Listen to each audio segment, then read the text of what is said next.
Keefe D's lawyers are working on a documentary about the murder trial and the murder of Tupac Shakur. They say they're doing this win or lose. Ladies and gentlemen, let's get into some of this straight game.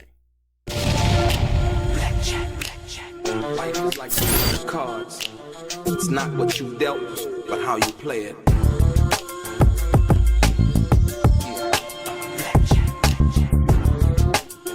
Play each situation correctly.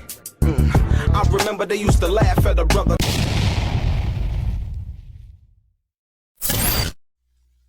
Welcome back, guys. Welcome back. It's your boy Delray Richardson, platinum artist, platinum songwriter, Straight Game TV. I thank you for tuning in. I appreciate your time. Do me a favor. Click on the thumbs up button. Also, subscribe to the channel if you have not already. And like I always say, if you want to be the one of the first people notified when I drop some of this straight game, please do me a favor and click on what appears to be that little bell notification right below this video, ladies and gentlemen.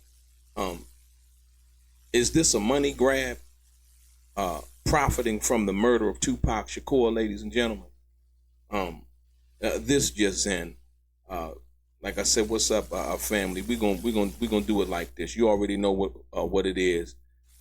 You know, your man Delray Richardson, platinum songwriter, platinum artist. Like I said, once again, Straight Game TV. Game TV. We're gonna deal with nothing but the facts and not the foolishness, ladies and gentlemen. Let's get straight to it. Today's topic, this so-called documentary being made about Keefe D's trial for the murder of Tupac Shakur.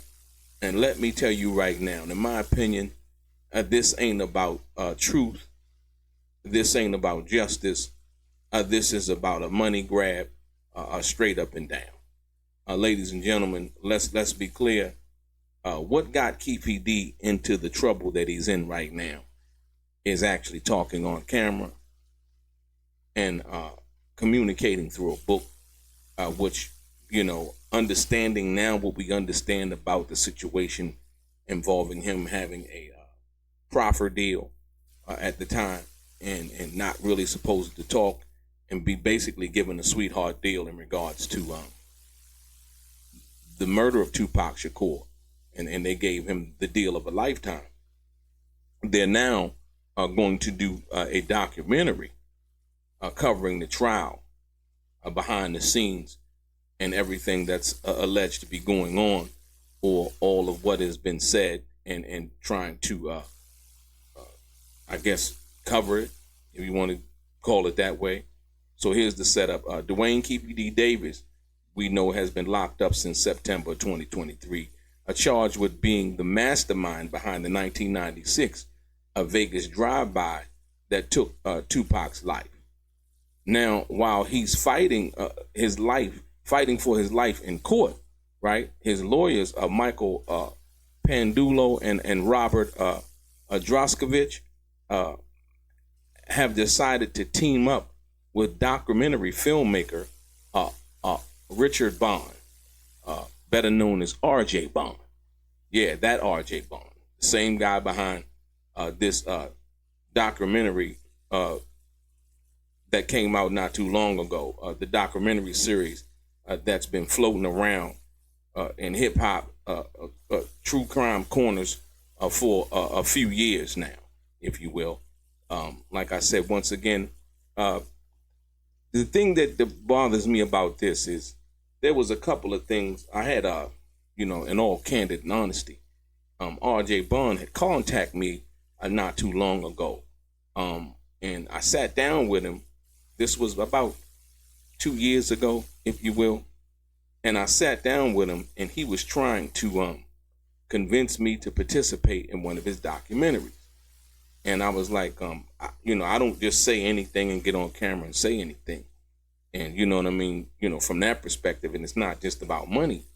My thing was, I had a problem with the fact that he had said some things about Little Half Dead that I know for a fact weren't true, that have been confirmed not to be true. And like I said, at that particular time earlier, when, there was less information known about the Tupac situation, he implicated Snoop and and all of these other people, like I said, once again, and nobody really knew anything about anything like that. Like I said, once again, and then you had people come out who basically stated R.J. Bond was basically saying that Little Half Dead was the person who was the shooter, right? Which was 100% false, factually false. And on top of that, you had people that come out and basically say, hey, you know what? Little Half Dead was in Long Beach over Warren G house with Snoop and everybody else at that particular time. A few people had came out and spoke about him being there. And so, you know, to me, that was kind of irresponsible because people were running with this lie, running with this rumor. Like I said, you know, and people, you know, who really knew what was going on behind the scenes. But other people who didn't know, that's, you know, you kind of putting a bullseye on somebody, you know what I mean? And it's irresponsible to do that. And I felt like that was wrong. And I explained that to RJ Bond, you know what I mean? Nothing ever really came up about it. You know what I mean? I'm not going to get on camera and just say anything. That's just not who I am. You know what I mean? For no amount of money. And so here we come now. I guess for whatever reason, RJ Bonds has, you know, cozied up with Keefe D's lawyer and, you know, trying to put his spin on what he believes to be the facts behind whatever it is that's being said from that perspective. And so painting the picture of this would-be documentary, they say this is going to be a no-holds-barred documentary, win or lose. Every moment of Keefe D's trial will be captured on camera. And according to them, it's going to be unbiased. But let's keep it 100, ladies and gentlemen. There's nothing unbiased when the guy behind the camera is working with the defense team. There can be nothing unbiased from that perspective, and this is how it's being marketed in a press release. And basically, what that would be called is marketing, if you will, right? And so, you know, it can't be unbiased if you're teaming with the defense team. It just simply can't. You know what I mean? You can do, you know, a documentary about it. You can cover both ends of it from that perspective. And like I said, and let that be that. Like I said, so that was my problem in dealing with the R.J. Bond situation, you know, in his documentary that he put out before, you know, was, you know, a bit of a spin. Like I said, more importantly, the people who can talk about it that were there, that were involved with the situation, you know, hearing from them is one thing, but having somebody else create this narrative or story, you know, is a problem, if you will, right? So let's break it down so that you understand it, right? Keefe D's defense claims he wasn't in Las Vegas when Pac was shot, right? They say all the so-called confessions and his interviews and in his book, Compton Street Legend, were just him storytelling to make money, to sell books. But here's the flip side. Prosecutors say they've got him admitting multiple times to orchestrating the hit, right? In multiple interviews with the police department, with the Los Angeles Police Department, also with the U.S. Attorney's Office, right? Who initially gave him the proffer agreement. So, like I said, these are the facts that are laid out, right? And now, listen to this, ladies and gentlemen. And now, instead of Keefe D focusing on just the legal fight, the defense is co-signing a documentary during the trial. Like I said, the optics of it just don't look right. We heard a few months back when the situation, when he was trying to get out on bail, I think they wanted to do some kind of television show involving covering behind the scenes. So the bail situation didn't work out. And so now they've teamed with R.J. Bond because the documentaries sell. Basically, it's not about being unbiased. It's not about any kind of truth. Like I said, we've heard Keefe D on The Art of Dialogue, right? We've heard Keefe D on Vlad. We heard Keefe D on various other platforms in which he basically told his truth at the time when he thought that there would be no consequences. or that he had immunity. Recently just filed an appeal with the Nevada State Supreme Court and basically trying to get the charges dismissed. So what this also tells me is that, well, I don't think they think that motion is going to really work out, because they're now planning a documentary. Because if the motion works out, then there would be no trial. So I don't know if they believe that somehow, some way, that the documentary would be somewhat successful or even necessary if they thought that they were going to, win this motion, if you will. So, like I said, we know that documentary sells, streaming deals sell, a public curiosity sells. And if you don't think somebody is looking at the financial upside of Pac's name in this case, then you're not really paying attention, ladies and gentlemen. Like I said, once again, Keefe D, and his past interviews, like I said, every time Keefe D speaks, you know what I mean? He's putting himself deeper and deeper in the fire, and now they're gonna package it, edit it, and put it on screen. Like I said, everybody has a right to do what they want to do. Like I said, at this particular time, and even the judge, when the situation was going through the bail thing, kind of warned them, was like, hey, you know what? I don't think that would be a good idea. You know what I mean? It just, the optics of it don't look right. You know what I mean? It just makes it look like that there's no remorse and there's no care and concern for Tupac's family from that perspective, if you will, being him the one who was murdered, and Keefe D the one who's being charged with being in concert involving the murder, if you will, right? So, like I said, everybody has a right to do what they want to do, though, right? So let's talk about R.J. Bond for a minute. Like I said, he's made a career out of investigating Pac's murder, and I'll give him a little bit of credit. Like I said, he dug up some interesting stuff over the years, but when you embed yourself inside of the defense's camp, you're no longer just a documenting history, you're helping shape it. And like I said, once again, one of the biggest problems that I had was the stuff that he had said. And it was, like I said, there was a lot of stuff that simply wasn't true at all. And I don't know where he got the information from in regards to Half Dead and all of this other stuff, Snoop and all of the, you know what I mean? I don't know where he got that information from at that particular time. But like I said, once it came out that, they weren't even in Vegas. And then now it's like, let me put some other kind of spin on it to try to make it seem like, and it just, it was nothing. It was a nothing bird. The math wasn't mathing. The people weren't there that he's alleging to have anything to do with this from that perspective, right? And guess what, right? This shapes public opinion. That's valuable to the defense. That also is valuable when it's time to shop the documentary to Netflix, Hulu, Amazon, you name it.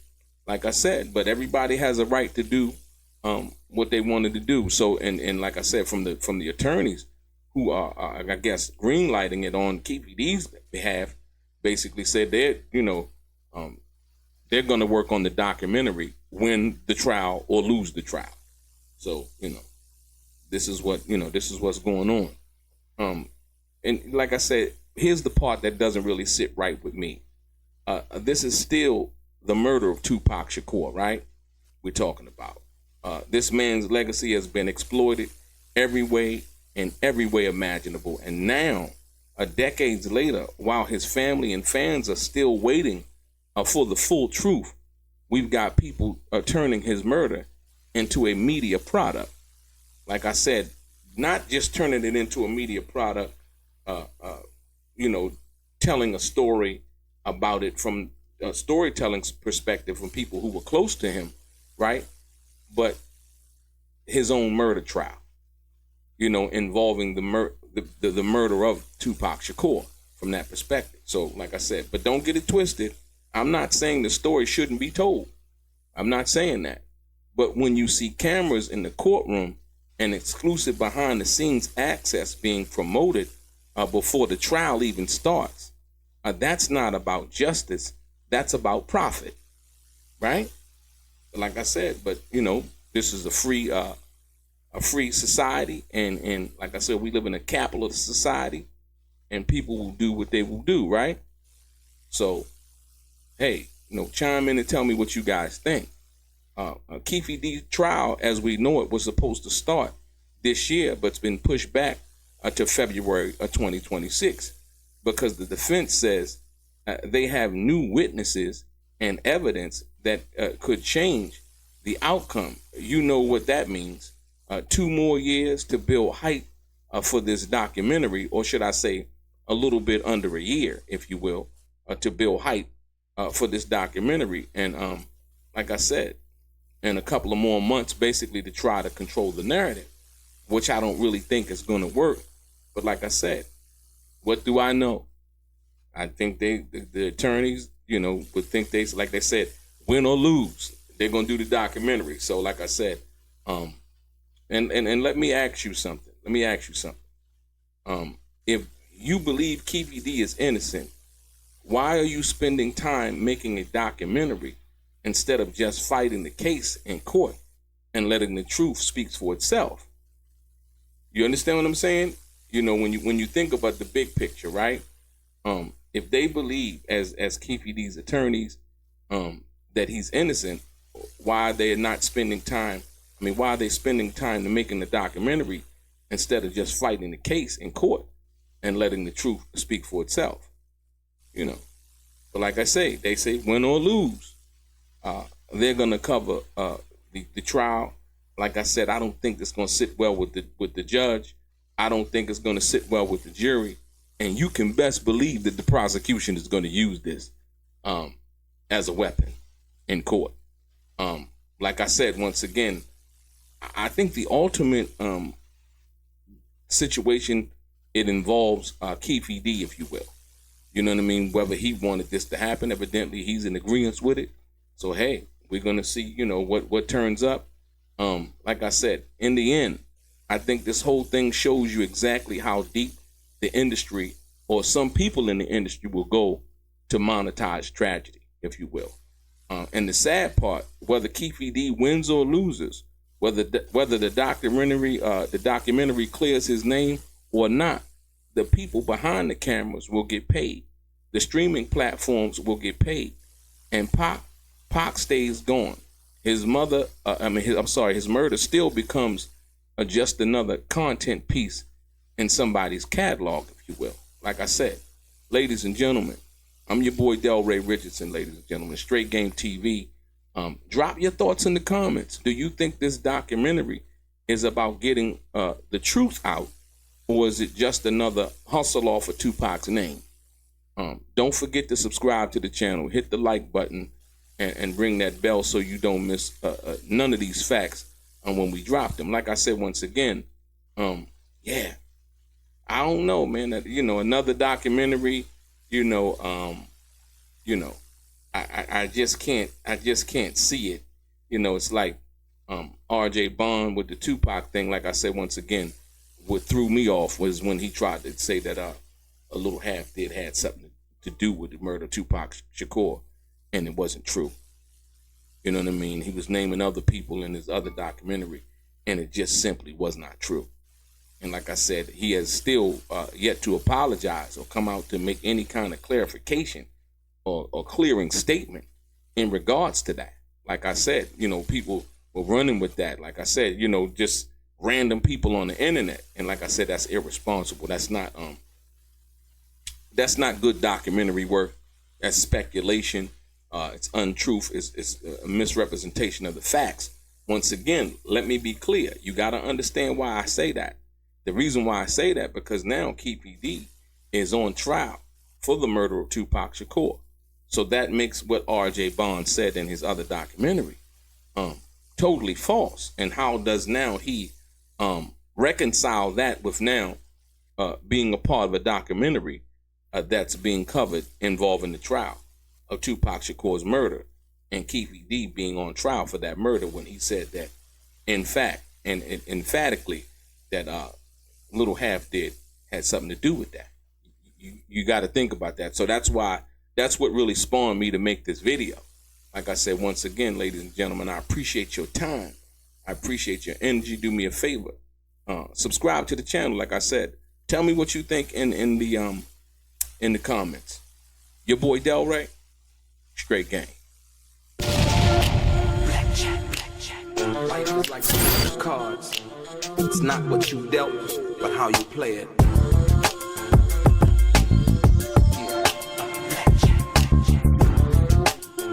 Play each situation correctly. I remember they used to laugh at a brother.